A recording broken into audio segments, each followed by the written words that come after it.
Tuhoeläimet ovat epämieluisia vierailijoita, jotka levitessään voivat aiheuttaa taloyhtiölle huomattavan suurta harmia niin rakenteisiin, talouteen kuin myös maineeseen. Rotat, hiiret, lutikat ja muut tuhoeläimet ovat kasvava ongelma taloyhtiöissä. Niiden hävittäminen kuuluu ensisijaisesti kiinteistön omistajan vastuulle, mutta toisinaan yksittäinen asukaskin voi joutua kukkaroaan raottamaan.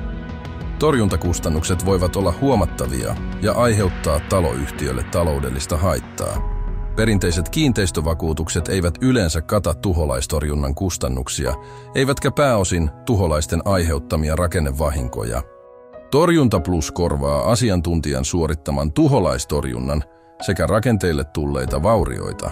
Turvaa siis taloyhtiösi tuhoeläinten aiheuttamilta harmeilta Torjunta Plusalla.